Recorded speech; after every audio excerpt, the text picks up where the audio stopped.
So we've got another story here about AOC that's absolutely hilarious.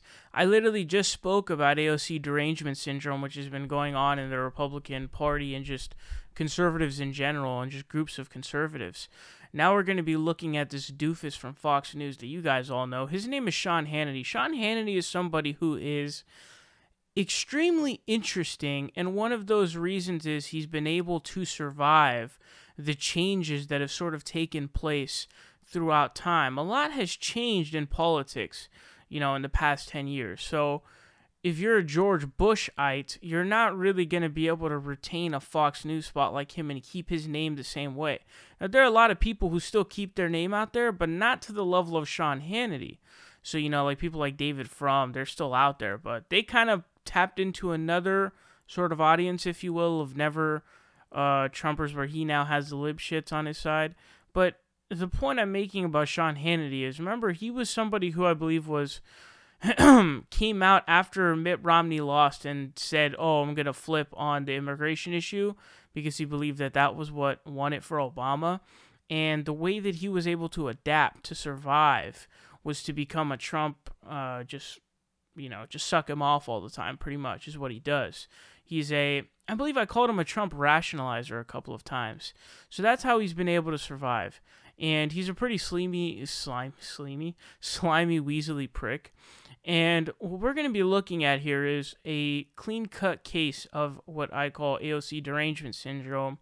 You guys know AOC has proposed a 70% marginal tax rate, which applies to dollars made after $10 million. So if you make $10 million in $1, you'll pay, the highest tax rate that exists, which I think is like 38, somewhere around there on the first 10 million, and then the one, you pay 70% on that, which totally makes sense. I think it's like 16,000 people out of over 300 million. I think we're at like 350 million population-wise at this point, make 10 million a year. So 100% makes sense.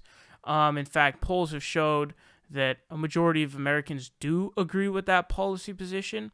So what he's going to do is he's going to go after AOC because he's scared.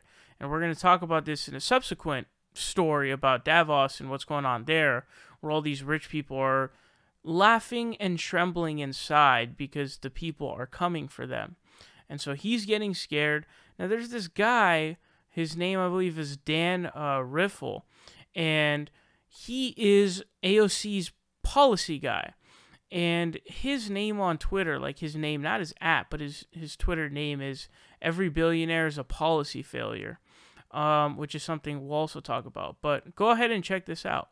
And she recently called the American dream, she actually called it immoral, called for oppressive taxes on private businesses and wealthy individuals. Oh, the top 20% of Americans pay almost all of the taxes already. And she actively supports the nationalization of the healthcare industry, the energy industry, just like Venezuela, and recently bashing Americans who are, quote, living in excess. I thought that was the American dream. Take a look. So after you make $10 million in 1 year, your dollars after that start to get progressively taxed at a much higher rate. And really what that is that it's the tax interpretation of one answer to the question of how much is, at what level are we really just living in excess, and what kind of society do we want to live in? So let's empower the government to confiscate it all. You better hide your nice things, because here come the excess police. And speaking of which, the Congresswoman's new policy advisor changed his Twitter handle to, quote, every billionaire is a policy failure. Wow. He even vowed to convince his boss that a 70% top tax rate is too low, and he would talk her up to 90%. After state taxes, nobody's going to work. In the twisted world of what is now the radical Socialist Democratic Party, apparently making money and being successful is evil. But Venezuela is a heaven-on-earth opportunity for us. Welcome, Congresswoman Ocasio-Cortez. She's watching the show, apparently, tweeting about our opening monologue tonight. Look at that. She took a screen grab of her show and wrote, I'm tempted to frame this and put it on my desk. Now, Congresswoman Ocasio-Cortez, I will go to Washington. I will sign it as many copies as you want. Then we'll spend the hour. We'll talk about the issues. Does anybody watch this in 2019 and really, buy this stuff or really like vibe with it and be like, yeah, man, you're right. Right on, man. You're on point.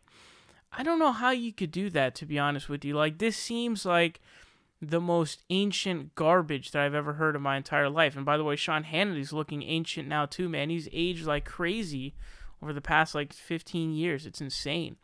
And it just is not like, are these talking points still landing with people? Anytime you are talking about a 70% marginal tax rate on money made after 10 million in a year, this is annual income, by the way. Again, 16,000 people, somewhere around 16,000 people make over 10 million a year.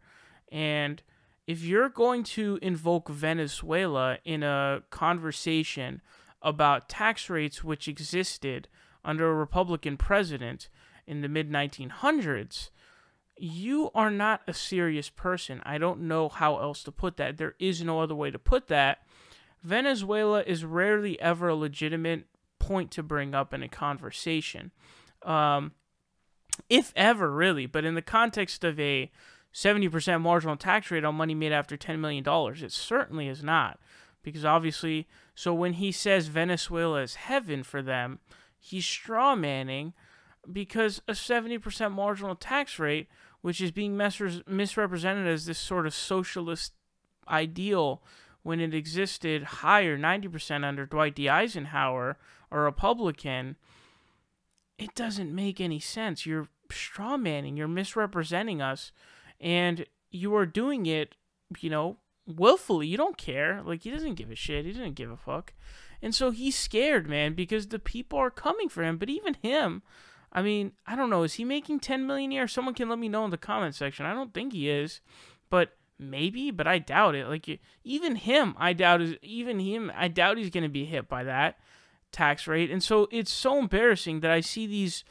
First of all, there is the layer of normal, everyday people who are middle class or poor who are advocating against it, when you're never going to make over $10 million in a year, ever in your entire life. You will never reach that. I don't even know why you would dream of making that much money other than to, like, give it all away to charity. But if you do, you're never going to get there. I'm sorry to break it to you, but you're never going to make over $10 million a year. And so for you to literally be shilling for those people, it's embarrassing. Like, you're throwing a fit and going insane, as if this isn't already policy that we've seen work, where Dwight D. Eisenhower came with a surplus, the last Republican to have a surplus, for fuck's sake, and you're going to go into a fit about it. It's insanely dumb. It doesn't make any sense, and it's embarrassing.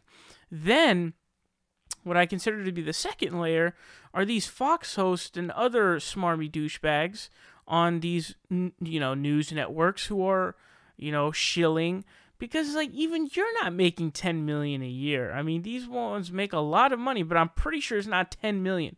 You can correct me on those, give me the specific numbers if I'm wrong, but dude, to make 10 million in a year, in 1 year, you have to be insanely wealthy. Now, here's also something that I wanted to talk about. Now, remember, the dude's name on Twitter is "Every Billionaire is a Policy Failure." So there was something that I put up as a poll on the community tab. I do a lot of these polls, a lot of them for fun, but this one was serious. This one did get over 4,200 votes, which is a lot of votes for this poll.